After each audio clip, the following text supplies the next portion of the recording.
Previously on The Mystery of Matter. He figures out something rather extraordinary about the elements. The eye is immediately struck by a pattern within the horizontal rows and the vertical columns. He found an absolutely fundamental principle of nature. Somehow, the particles of matter have to be glued together to form molecules. What Davy has had is a big idea. Perhaps electricity could be this kind of glue. The spectroscope kicked off a whole new round in the discovery of elements. It's almost like each element has its own barcode. Don't light the lamps. Look. Radioactivity was a sign that the atom itself was unstable. It could break apart.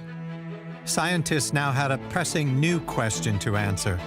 What's inside the atom?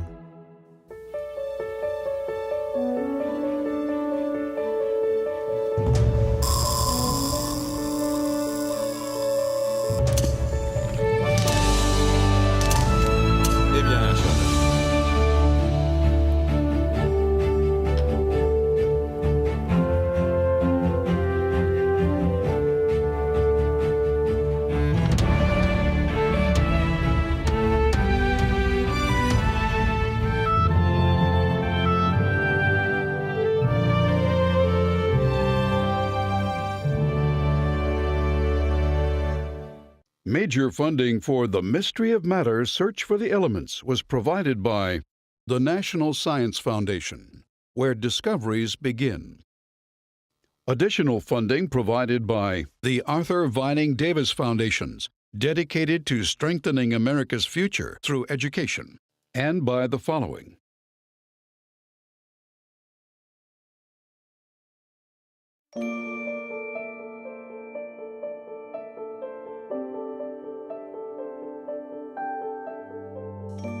In the late 1800s, tubes like this were a staple of the popular science lecture. When electricity was applied to the metal at this end, it would give off a glow that thrilled crowds still mystified by electricity. In 1897, physicist J.J. Thomson of England's Cambridge University set out to find out what these mysterious rays were. When Thomson moved a magnet near a tube modified to reveal the rays, he saw that it bent the path of that beam. Electricity, he realized, must be made up of negatively charged particles, what soon came to be called electrons. But electrons weren't just the unit of electricity. Thomson found that even when he used different metals to generate the rays, the resulting electrons were always the same. His bold conclusion was that the electron must be a tiny piece of every atom, thousands of times smaller than the atom itself. These things were much, much smaller than anyone had ever thought a kind of physical thing could be. But over time, people began to agree that this was a piece of every atom in the universe, that all of matter had these little parts inside them. Now the race was on to identify the rest of the atom's pieces and understand how they fit together. This challenge drew many of the best minds in science, including a 22-year-old physicist from one of England's leading scientific families. My dear mother, 2 letters from you, so here a second from me. Henry Gwyn Jeffreys Moseley, Harry to his friends, was born with science in his blood. Both his grandfathers had been members of the Royal Society, and his father was a famous naturalist and Oxford professor. But he died when Harry was just 3, leaving him to be raised by his mother, Amabel. Firstly, the garden. Please occupy yourself in taking many hundreds of rose cuttings. Put them quite close together and ram the earth round them. Harry and his mother grew very close. Together they laid out a garden alongside their country cottage. And throughout his life, his letters home were filled with instructions. Such penstemons as the mole killed must be replaced. Aquamishes would like to be planted. As any good gardener, he knew what he wanted planted where, and he told people what to do. He got to be very good at telling people what to do. I hope the burrowing progresses and that it is all being done with reference to our pretty ground plan.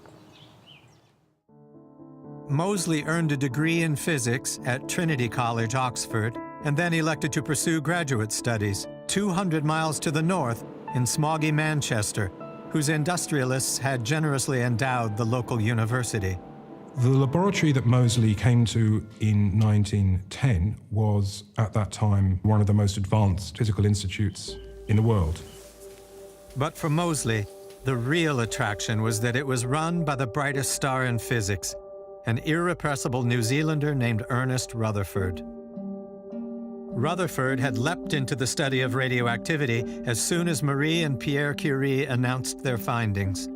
And he had already won the Nobel Prize for his discovery that radioactive atoms give off different kinds of rays and particles as they decay.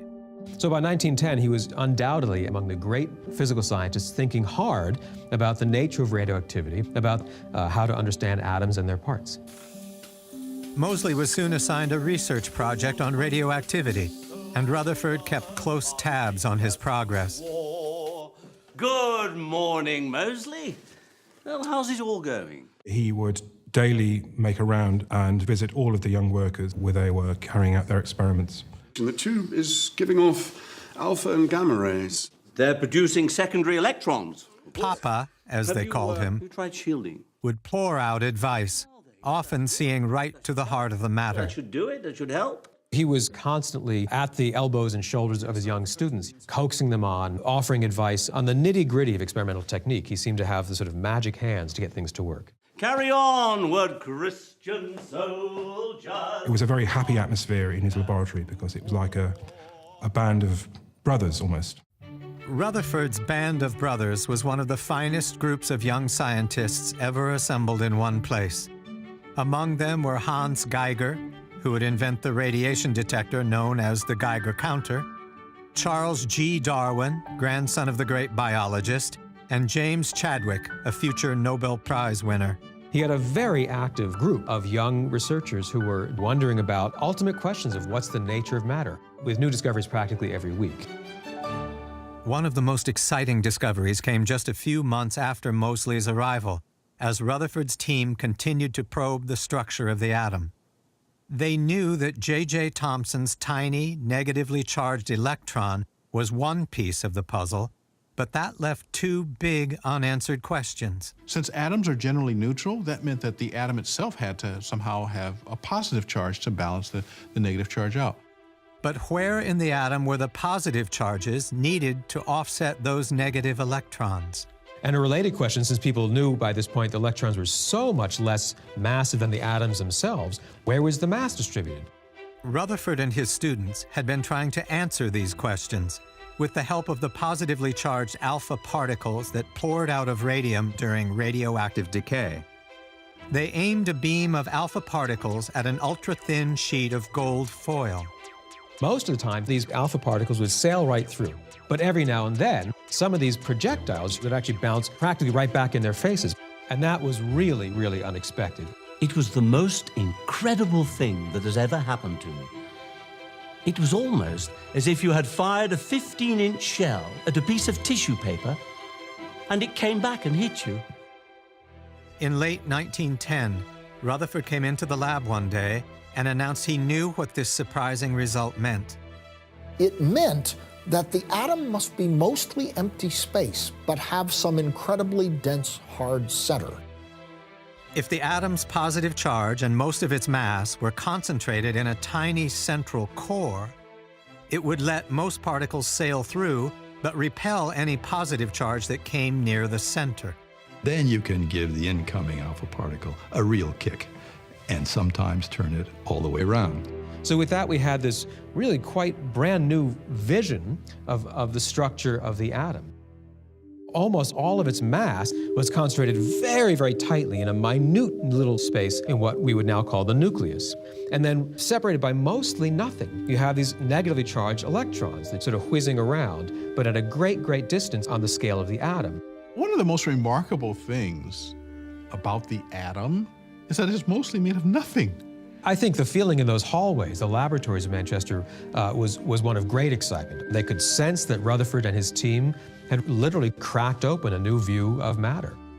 But while all this was going on around him, Moseley was consigned to plugging away on radioactivity research projects. I'm repeating someone else's experiment to please Rutherford, so the work is not very exciting. I'm hoping to be through with it soon. From his correspondence, I think he found it actually slightly mundane just to be following on behind other people and not really making his own distinctive mark. So in the spring of 1912, when a piece of his radioactivity equipment broke, Moseley seized the opportunity to strike out in a new direction. My dear mother, I'm sorry that I didn't answer your letter sooner, but I was very busy. Last Thursday, we got the result we were searching for, using the X-rays. Moseley had turned his attention to some exciting news out of Germany.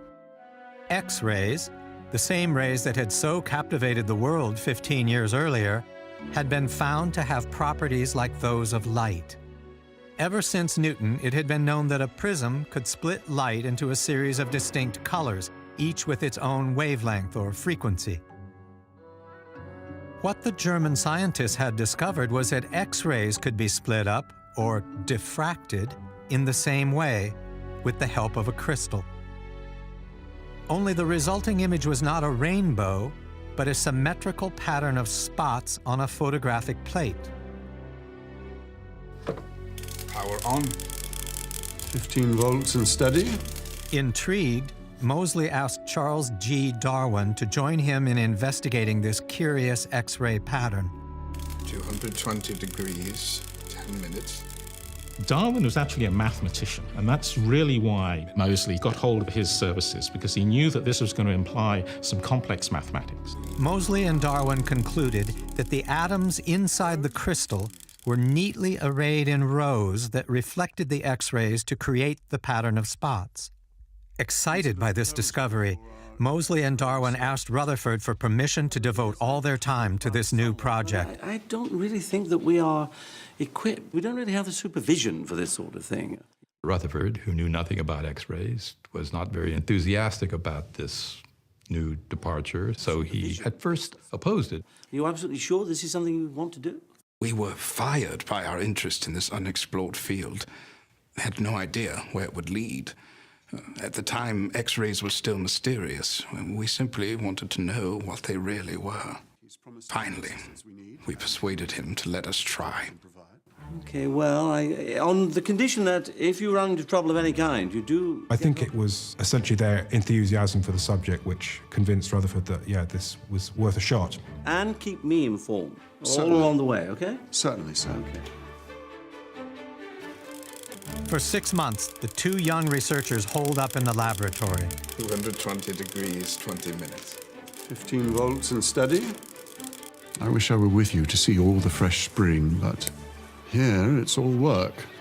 I'm like a gnome after a long winter of darkness, longing for some light. Working with Moseley is one of the most strenuous things I've ever done. He is, without exception, the hardest worker I've ever known. I'd arrive at the laboratory in the morning and meet Moseley just as he was leaving. He'd been at it all through the night. 15 straight hours. Indeed, one of Moseley's skills was knowing where in Manchester you could get a meal at 3 in the morning. We've sent a letter off to Nature describing what we have found so far, but we must keep on with the work. Many others are on the same track. Moseley was not alone in realizing this was exciting. There was some pretty steep competition, like William Bragg and his son William Lawrence Bragg were already working hard and fast on similar techniques. Aware of this competition and anxious to return to Rutherford's work on the atom, Thought I'd come by to bid you farewell. Darwin decided to leave the partnership in the summer of 1913. I suppose this makes sense. You're always a better theoretician than you were a lab tinkerer. Will you go on alone? Oh, certainly. I think this might lead to something. Rather than abandoning the work, I wish you all the best. Moseley changed his approach, leaving basic research on X-rays to others.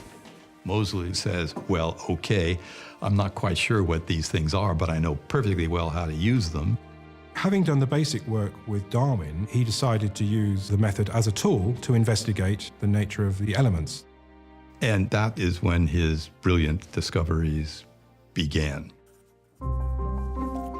Moseley set out to learn if each element had a unique X-ray spectrum, a barcode like the ones that had been discovered a half-century earlier using light. To find out, he placed a sample of an element inside an X-ray tube. When a beam of electrons struck the sample, the element gave off X-rays. Moseley could then determine the element's X-ray spectrum. The whole subject of X-rays is opening up wonderfully. When we fire electrons at a target made of platinum, we get a sharp line spectrum of 5 wavelengths. Tomorrow, I will search for the X-ray spectra of other elements. I believe they will prove much more important and fundamental than the ordinary light spectra. While the light spectra had been invaluable in identifying new elements, they hadn't solved certain puzzles about the ordering of the elements in the periodic table. The elements were arranged in columns with similar chemical properties, but they also tended to fall in order of increasing atomic weight, the amount a single atom of an element weighed. But it's not perfect. Every now and then there seem to be anomalies, little reversals, where chemical properties seem to suggest one kind of ordering, but their weights suggested the opposite order. For example, there was cobalt and nickel. Chemically speaking, cobalt should occur before nickel, and yet its weight is higher, and nobody knew why these inversions were happening.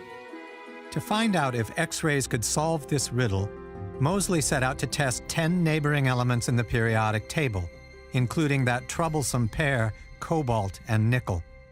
But Moseley quickly realized he had a problem. For each element he tested, he had to use the lab's vacuum pump to empty the tube of air. Vacuum pumps were jealously guarded devices. Lots of people in the lab needed a vacuum to do their research, and you had to join the queue. But Moseley realized that if he could put lots of these little elements at once in the same tube, then he could really make progress. So he designed a long X-ray tube and built a tiny railroad car to carry his samples along inside it. And tied a little piece of silk fishing line to them, and then tied that line to a little bobbin. By turning the bobbin, Moseley could bring his samples, one after the other, into the line of fire. And so he could do all of these elements in one go, if you like, with the same vacuum tube.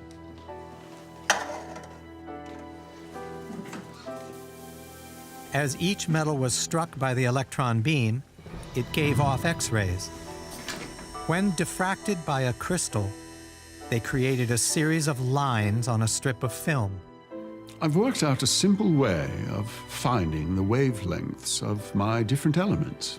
Once he got it up and running, he said it's so easy, it's almost a sin to snatch the bread from those hungry Germans. In 5 minutes, I can get a strong, sharp photograph of the X-ray spectrum. Moseley found, just as he had hoped, that each element had a unique X-ray spectrum. In just 4 days, I've got the spectrum of chromium, manganese, iron, cobalt, nickel, and copper. There is here a whole new branch of spectroscopy. But not even Moseley expected what he found when he compared the spectra of all 10 elements in his series. The result of these measurements was absolutely extraordinary. He decided simply to take his photographic film and to arrange the film according to its frequency. Each piece of film represented a different element in his series. The frequencies of the X-rays that came out had an amazingly simple relationship. As he laid them out, one after the other, Moseley found that their dominant X-ray lines rose in frequency, step by step. And that produces this beautiful staircase. He had no idea when he started to measure these frequencies that the result, now known as Moseley's staircase, would come about. That was a great surprise. I think he must have been astonished. And I think the scientific world was astonished that it was that simple. It would be years before scientists understood the reason for this striking pattern.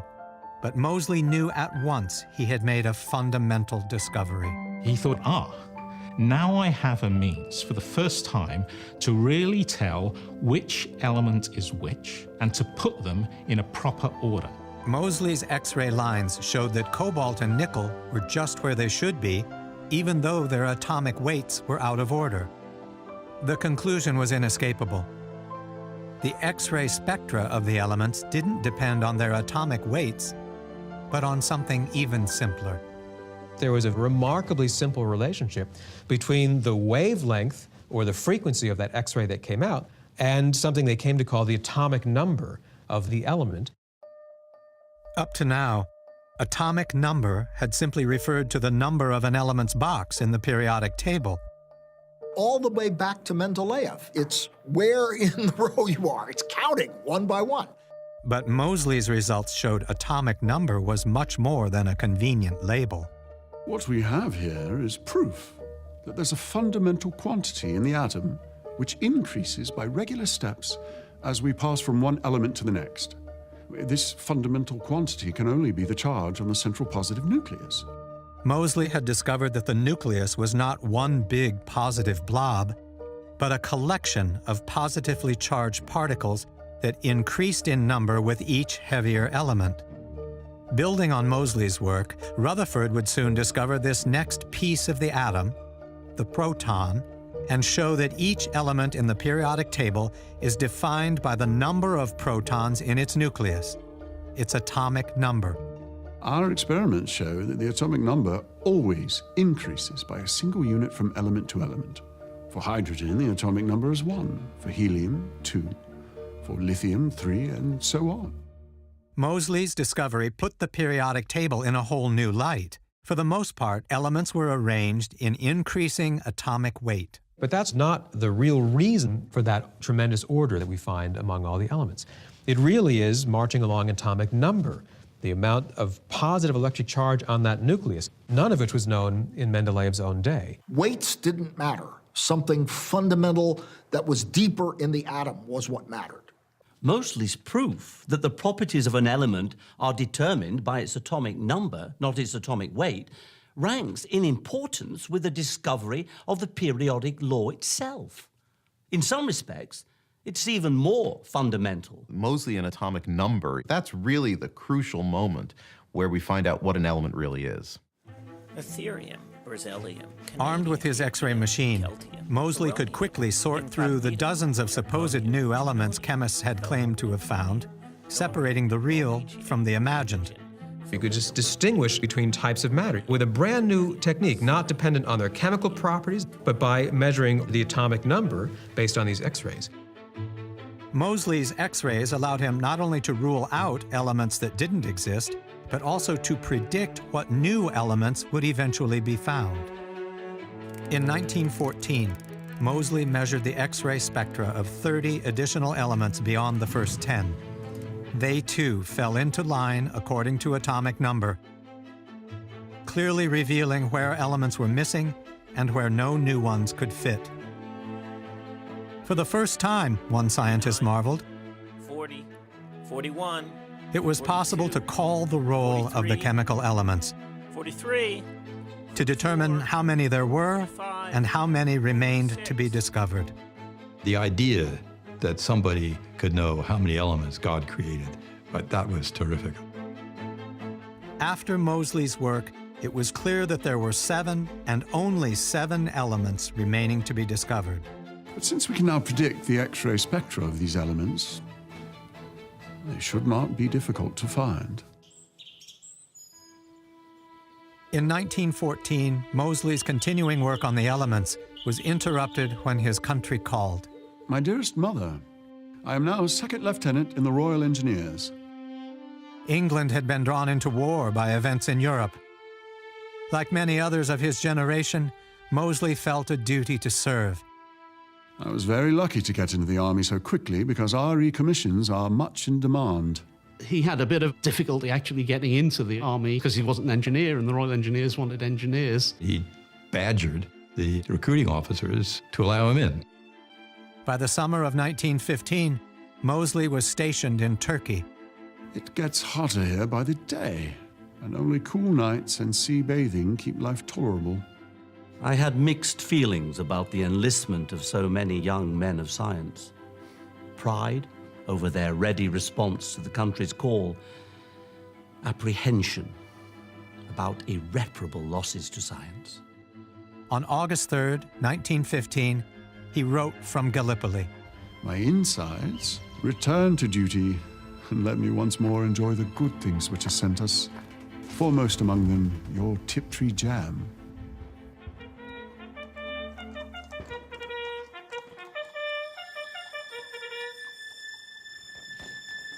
One week later, as they attempted to take a ridge. Moseley's brigade was overwhelmed by Turkish troops. The 27-year-old communications officer was shot in the head and killed.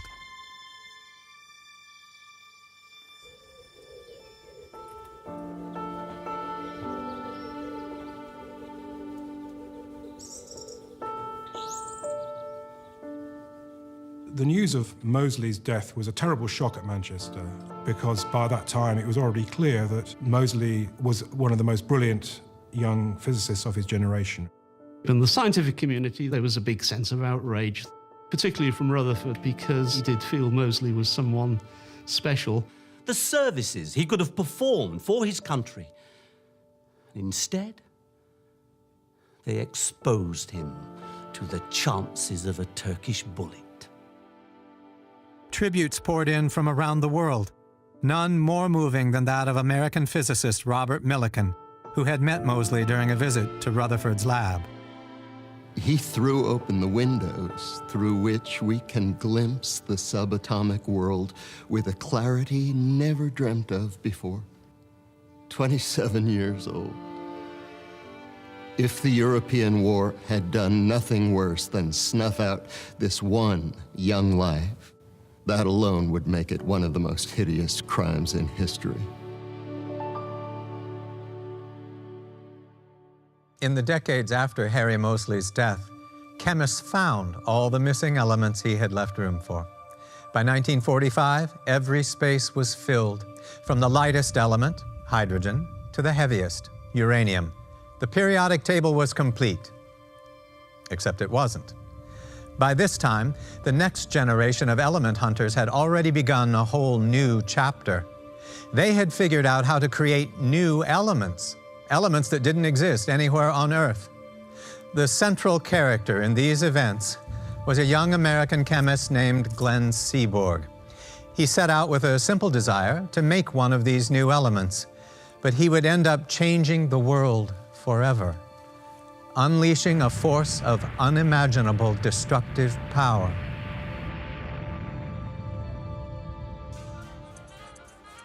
The story begins in late January 1939, when a young physicist in Berkeley, California, learned of a startling discovery in an unusual way. One of my father's colleagues, Louis Alvarez, was sitting in the barber shop getting his haircut when he read about this in the paper. Buried on an inside page of the San Francisco Chronicle was a story from Washington. German chemists had split the uranium atom by bombarding it with neutrons. I stopped the barber mid-snip and ran all the way to the radiation laboratory to spread the word. The first person I saw was my graduate student, Phil Abelson. I was at the control console operating the cyclotron. About 9:30 a.m., I heard the sound of running footsteps outside. Phil! The Germans have split the uranium atom. Hahn and Strassman have done it. Uranium split in two. Joey! When I heard what he had read, I was stunned. Word spread quickly across the University of California campus. One of the first to hear the news was Glenn Seaborg, then a 26-year-old chemistry instructor. He was just stunned, and he spent hours walking the streets of Berkeley thinking about it. I was exhilarated at the discovery, but at the same time, I felt stupid for having overlooked this possibility. I'd missed the chance for an astounding discovery. Many others had missed it too. In fact, the splitting of the atom, nuclear fission, was so unexpected that it forced scientists to rethink what they knew about the atom. To understand why, we need to step back a few years to 1932, when another of Rutherford's boys, James Chadwick, discovered the final piece of the atom, the neutron. The neutron has almost the same mass as the proton, and they both occupy the nucleus, but the neutron is electrically neutral, hence its name. Right away, scientists realized this made the neutron the perfect projectile for firing at the atom. Unlike those positive alpha particles that Rutherford and his students had been using, it would not be repelled as it approached the nucleus. it could go right in. You didn't have to fight the electrical repulsion to get this object to go inside the nucleus and probe the structure there. One of the first to use the neutron in this way was an Italian physicist named Enrico Fermi. In 1934, Fermi began firing neutrons at uranium atoms, creating a shower of fragments he would then analyze. He found that a neutron sometimes chipped off a piece of the uranium nucleus, lowering its atomic number and turning it into a different element, a few spots lower in the periodic table. But some of Fermi's fragments didn't match any of the elements just below uranium. What could they be? Fermi concluded that sometimes an incoming neutron is absorbed by the uranium nucleus and then spontaneously changes. The neutron becomes a shapeshifter and changes itself into a proton. But when you change the number of protons in the atom, you change the chemistry, you have changed the identity of the atom. They eventually concluded, they published a paper saying they had found transuranic elements, elements that were even heavier than uranium. They figured they'd pushed beyond the end of the periodic table. For this remarkable achievement, Fermi won the Nobel Prize in December 1938. But even as he was shaking the hand of the King of Sweden, German scientists were making the discovery that would prove Fermi wrong. Like almost everyone else at the time, Fermi had underestimated the neutron. It was very much smaller than the nucleus it was being fired at. It had no electric charge. It couldn't shove things around by electric repulsion. So Fermi's team hadn't checked to see if the neutron had broken the uranium nucleus in half into much lighter elements. They figured there's no way this tiny little wimpy thing could bust apart something as huge, as massive as an entire uranium nucleus. Breaking a nucleus in two with a neutron would be like breaking a boulder in half by tossing a pebble at it. We all knew it was impossible for uranium atoms to break apart in that way. But when the Germans repeated Fermi's experiments, they found that's exactly what happened. They did not find things that looked heavier than uranium. They found well-known elements that were about half as heavy, much, much lower on the periodic table. The uranium nucleus had been split in two in a way that no one had imagined possible or even worth looking for. The tremendous energy released when the atom split had profound implications for a world at the brink of war. Across the world, physicists came to remarkably similar conclusions right away. Could the energy trapped in that nucleus be used to make an explosive, unthinkably more powerful than conventional chemical explosives? A lot of people were thinking about the possibility of the atomic bomb. But my father, he was mostly thinking about the scientific implications. For Seaborg, the discovery of fission presented an unexpected opportunity, a second chance to be the first to discover elements beyond uranium. Fermi had said he'd discovered all these transuranium elements. Those findings just went out the window, so if there were transuranium elements to be found, well, they were still there to be discovered. And Berkeley was the perfect place to do it. Under the leadership of Ernest Lawrence, Cal's radiation laboratory had led the world in the development of the cyclotron, a device for flinging subatomic particles at ever greater speeds. What Lawrence did was figure out you could take a proton or some particle that you're accelerating and put it in a circular path using magnetic fields to make it go in a circle. By rapidly switching the electrical charge of the two Ds, Lawrence kept the proton chasing the ever-moving negative plate, boosting its speed on each pass. You hit it once, it comes around again, you hit it again, you hit it again, you hit it again, and then suddenly you've got this really energetic, tiny particle that you can then aim at your target and use it to study what's going on. Just weeks after the news of fission broke, a young Berkeley physicist named Ed McMillan set out to study this new phenomenon. He would repeat the Germans' experiments by bombarding uranium atoms with neutrons from the cyclotron.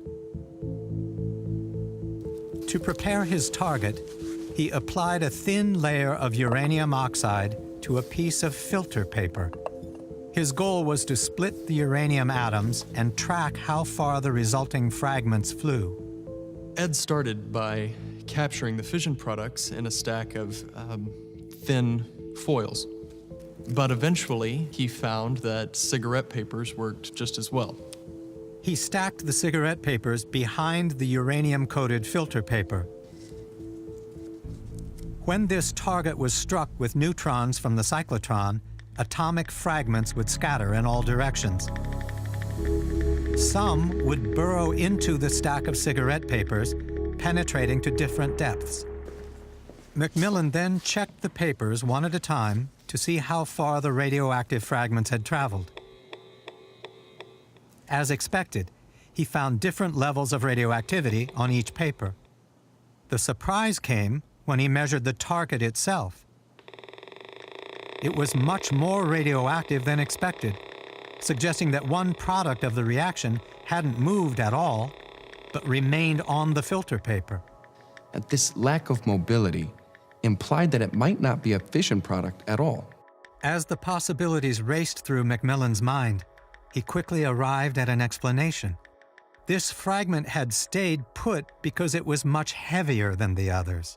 Instead of splitting into smaller pieces, a uranium atom had absorbed an incoming neutron, and then that neutron had spontaneously changed into a proton, in just the way Fermi had proposed.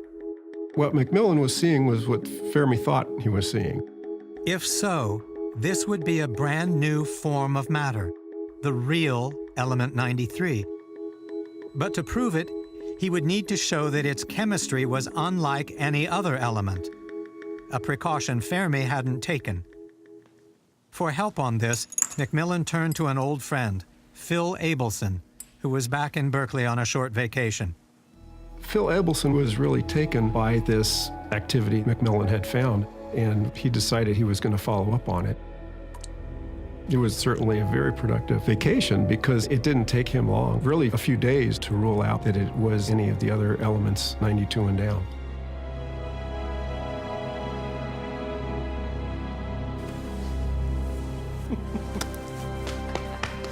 We had discovered element 93. They named it Neptunium because it was beyond uranium, just as the planet Neptune is beyond Uranus. With this discovery, the search for elements had entered a whole new realm. Up to now, it had been a matter of finding elements that already existed in nature. But from this point on, element hunters would be creating new elements. There was no telling how far the periodic table might extend. Macmillan immediately set out to create element 94. While Ed was doing this research, he lived at the faculty club just down the hall from me. I kept track of his progress at breakfast, in the hallway, even in the shower. My father was fascinated by Macmillan's search for 94, and he knew that Macmillan was closing in on it, and then suddenly Macmillan disappeared. Like many other American scientists, Macmillan had been called to help the country prepare for war. He had moved to the Massachusetts Institute of Technology to join the team developing radar.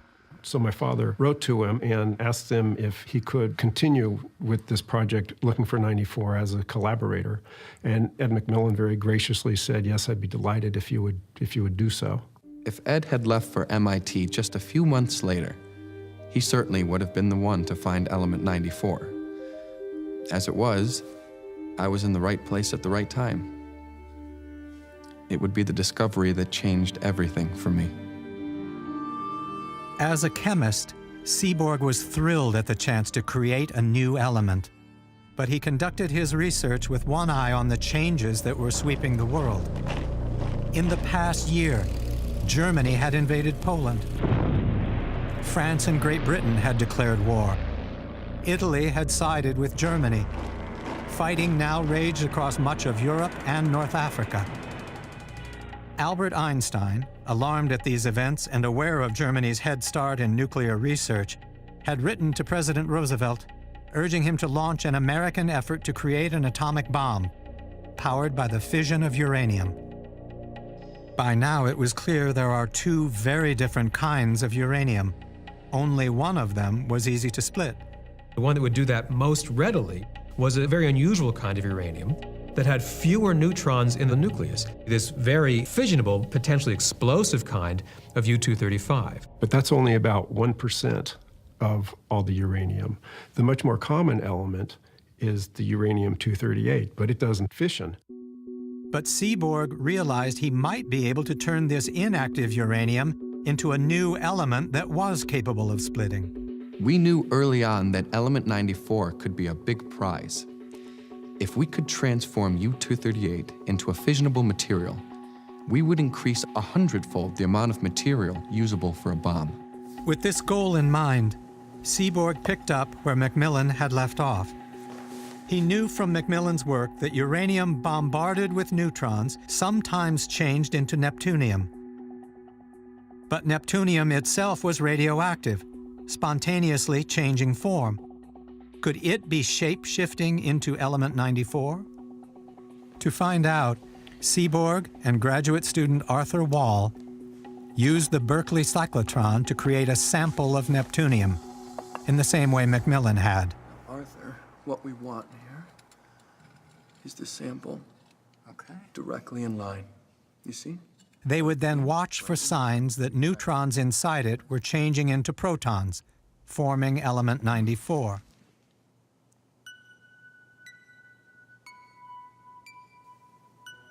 Sure enough, a special radiation detector showed that's exactly what was happening. But to be sure they had a new element, they'd need to create enough of it to test its chemistry. For that, they'd have to wait for neptunium to break down, atom by atom, into what they hoped was element 94. After a month, Seaborg and Wall had enough material to test. Mindful of Fermi's mistake, they painstakingly checked to make sure the product of their experiment was not an element that had already been discovered. It took them weeks to actually separate it from every other known element, but they were eventually successful in doing that. The last possibility was finally eliminated late one night in February 1941. There was then no doubt. They had discovered element 94, plutonium. We felt like shouting our discovery from the rooftops. Under normal circumstances, we would have rushed to publish our claim to the discovery of a new element. But they realized that if this was a fissionable element, it was of military importance and there was a war going on, and so they actually had to keep it secret. Maybe for the first time ever in the history of this race to find and create new elements, Seaborg was not able to just tell anyone he knew about this very exciting new discovery. What had changed was the condition of the world. By now, German planes were regularly bombing English cities.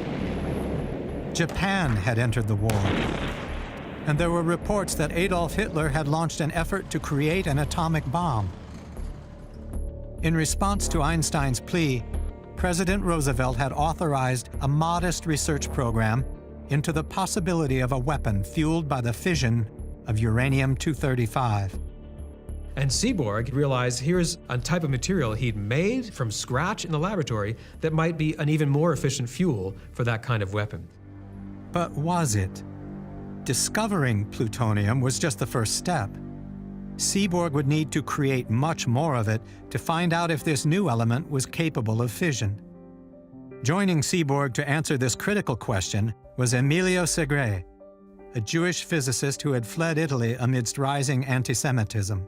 I hope he's paying attention to Moseley. They placed a 2.5-pound sample of uranium next to the cyclotron and bombarded it with neutrons. During the early work on the discovery of plutonium, they were working with very small amounts, so they were not concerned about radioactivity. But to test for the fissile nature, they had to use much larger quantities, and that meant that they had to worry about radiation exposure. They were not really set up to do that kind of work. They had to just improvise. So they would have goggles, they would have lead-lined gloves. They ended up using buckets on poles. On looking back, my father said, gee, you know, it really seemed primitive, although they managed to do it. Seaborg and Segre separated element 93 from the rest of the reaction products, spun it to further purify the sample, and then did it all over again. We called it a night at 10 p.m., but we were back first thing in the morning to repeat the process. 6 cycles over the next 3 days. It was tedious work, But the hours flew by because we knew we were on the verge of a discovery. The work was finally completed in March 1941. The results of all these separations was a very small amount of plutonium that they'd put on a small dish, and they actually covered it with Duco cement so that it wouldn't go anywhere. They labeled it Sample A. Then came the moment of truth. Was this new element fissile? Was it a potential source of immense power? We placed Sample A in the path of the cyclotron's neutrons. Okay, Joe. And had our answer almost immediately. The counter registered the unmistakable kicks of fission. They knew immediately what the implications were. There was a large portion of uranium that could not be used in a bomb. What plutonium offered was a chance to turn all of that uranium-238 into a fissionable material. Seaborg figured out how to take this uranium-238 and turn it into a new element, plutonium, which readily fissions. And that meant there could be much more material made for bombs or for use in nuclear power. Seaborg's discovery soon came to the attention of the leaders of the nascent American effort to create an atomic bomb, including physicist Arthur Compton and Harvard President James Bryant Conant, who met in late 1941 to discuss Seaborg's findings. That lunch where they discussed the possibilities of creating a bomb was on December 6th, 1941. The next day, my father was home at the faculty club listening to a football game on the radio when the announcer broke in. We interrupt this program to bring you a special news bulletin. The Japanese have attacked Pearl Harbor, Hawaii by air. President Roosevelt has just announced. Our team had already been working hard in anticipation of war. In an instant, the day that shall live in infamy made work on anything else seem irrelevant. The American people in their righteous might will win through to absolute victory. With America now in the war, the atom bomb effort took on a new urgency. The leaders of the effort asked Seaborg to report to the University of Chicago, where he would spend the next 4 years working on the Manhattan Project. Newly married and just 30 years old, he was put in charge of a team responsible for separating plutonium from other fission products. The responsibility for creating the plutonium fell to Enrico Fermi, who had fled fascist Italy after winning the Nobel Prize. In an abandoned squash court under the university football stands, Fermi's team built a nuclear reactor out of wood, graphite, and uranium. In a historic experiment in December 1942, Chicago Pile 1 went critical, spitting out energy and neutrons at an ever-rising rate. Their first ever nuclear reactor was actually creating a self-sustaining nuclear reaction. Certain nuclei would split in two, that would release some neutrons as well as energy. Those neutrons then collide with other atoms, and then you get a cascade, which we call a chain reaction. Fermi's chain reaction not only showed an atomic bomb was possible, but also provided a more efficient way to turn uranium-238 into plutonium. From Fermi's experiment emerged two distinct strategies for making an atomic bomb. One would seek to concentrate the tiny amount of natural uranium that could be split. The other would focus on making plutonium. Our challenge was to find a way to separate relatively small amounts of plutonium from tons of material so intensely radioactive that no one could come near it. As the magnitude of the challenge became clear, Seaborg would recruit more than 100 chemists to join him in the effort.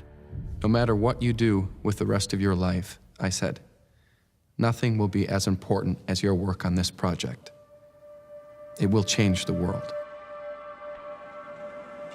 In 1943, banking on the process Seaborg's team had developed, the U.S. government began building a huge separation plant in Hanford, Washington. Here, in buildings as long as 3 football fields, plutonium would be made by remote control. When my father got out there, he was just awestruck, and he couldn't believe that this element that he had discovered would result in these huge plants being built. From Hanford came the pounds of plutonium that were needed for a bomb. On July 16, 1945, at a desert site near Alamogordo, New Mexico, scientists from nearby Los Alamos conducted the first test of an atomic bomb with a weapon made from plutonium.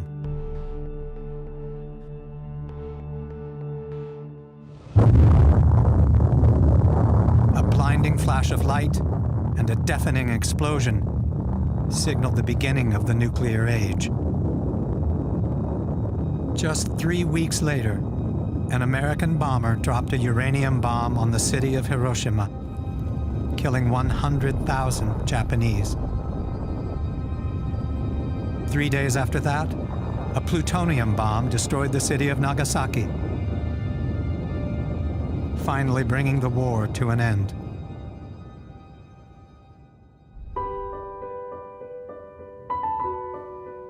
Only then could Seaborg reveal the discovery that had made this bomb possible.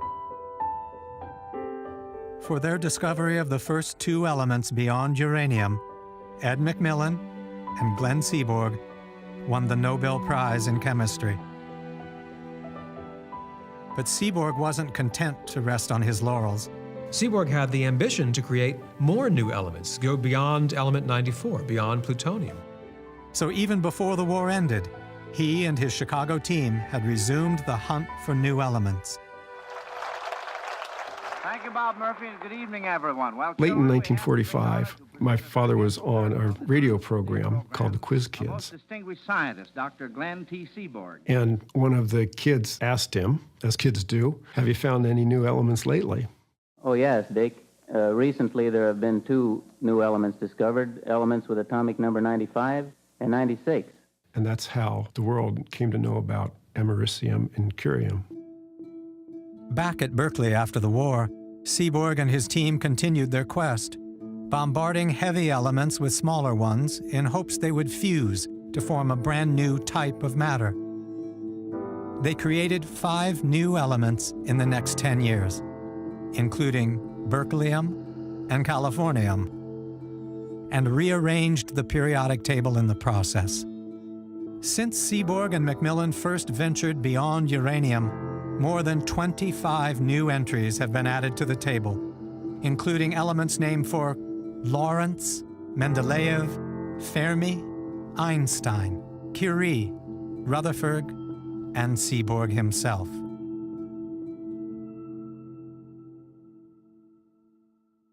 Around the world today, others continue to hunt for new elements using techniques like those Seaborg pioneered.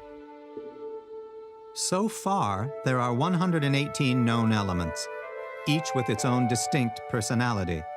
And yet, all these elements, and any new ones we might find, are made up of just a few things in combination. Not air, water, earth, and fire, as the ancient Greeks believed, but protons, neutrons, and electrons. Amazingly, all of matter, planets and stars, plants and animals, you and me, it's all made of just these 3 basic parts: protons, neutrons, and electrons, mixed in different ratios. We know all of this because of a long chain of people who've struggled to answer the simple question, what is the world made of? We're surrounded by matter. It's everything that we see and interact with. And yet, at the time this quest began, nobody understood what it was made of. Nobody understood anything about it. Just making one tiny step in the understanding of the natural world sometimes takes generations. There's no guidebook to tell us how to do this. We have to figure it out. Nature is wonderful and mysterious, and it's hidden. But if you apply the tools of science, you can make it reveal its secrets. It's taken centuries just to identify the elements, with each generation of scientists building on the work of those who came before. But this is just the first step. Still to be answered are myriad questions about how these building blocks fit together to make the infinite variety of substances in nature, and how we can combine them in novel ways to make fantastic new materials nature never imagined. Answering those questions will take the efforts of many more scientific detectives like the ones we've met. As much as we've learned in the search for the elements, we've only begun to solve the mystery of matter. Major funding for The Mystery of Matter Search for the Elements was provided by the National Science Foundation, where discoveries begin. Additional funding provided by the Arthur Vining Davis Foundations, dedicated to strengthening America's future through education, and by the following.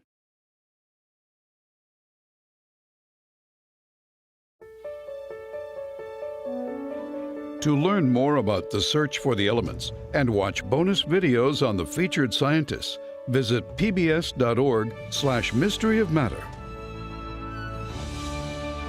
The Mystery of Matter Search for the Elements is available on DVD.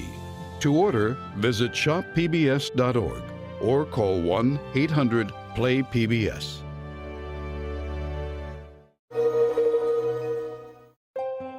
The team that discovered element 106 was trying to decide what to name this element, and they went through a long list of names until one day Al Ghiorso walked into my father's office and said, "What would you think of naming it Seaborgium?" And my father was just dumbfounded and thrilled, and he said this would be the greatest honor he'd ever received because it would be forever. As long as there were periodic tables, there would be Seaborgium.